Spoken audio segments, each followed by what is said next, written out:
Sa isang tahimik na barangay sa Rizal, kumalat ang balita tungkol sa isang puting van na bigla nilang sumusulpot at nangunguha ng bata.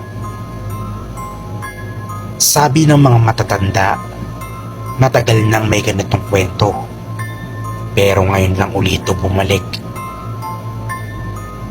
Isang hapon, habang naglalaro si Mikael, 10 taong gulang, sa labas ng kanilang bahay, napansin niya ang isang lumang puting van na dahang-dahang dumaan sa kalsada. May tao sa loob, ngunit hindi niya makita ang mukha dahil sa madilim na salamin. Tumigil ito sa harapan niya.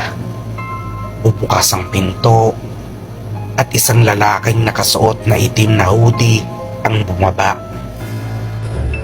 Halika, may mga laruan kami sa loob.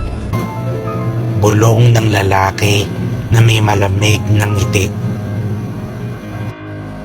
Napatigil si Mikael, pero naalala niya ang bilin ng kanyang nanay na huwag makikipag-usap sa estranghero.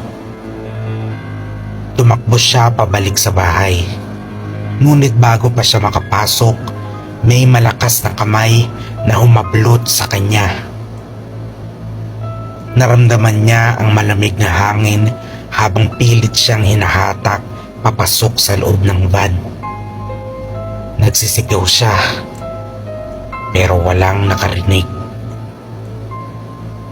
Habang umaandar ang van, dinig ni Mikael ang ibang bata sa loob. Mahihinang iyak at hikbi. Nanginginig siya sa takot. Isang malalim na boses ang nagsalita mula sa harapan. Ang dami na nating bagong kasama. Siguradong matutuwa siya.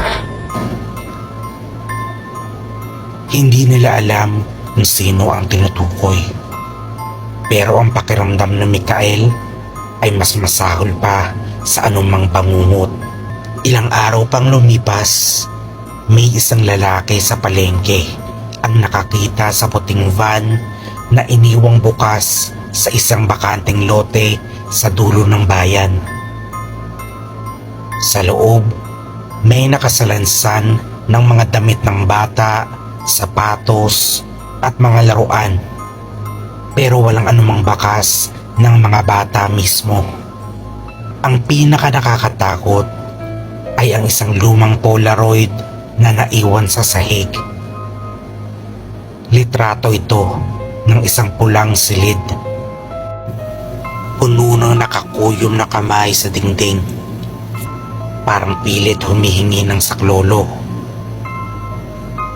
At sa sulok ng litrato, may isang aninong may mahahabang daliri at mga pulang mata, parang nakangiti.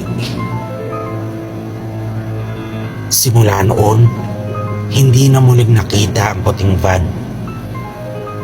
Pero sabi ng iba, sa tuwing magtatakip silim at makakarinig ka ng tahimik na pag-andar ng isang lumang sasakyan sa kanto ng bahay mo, huwag kang lalabas. Baka naghahanap na naman ito ng susunod na kukunin.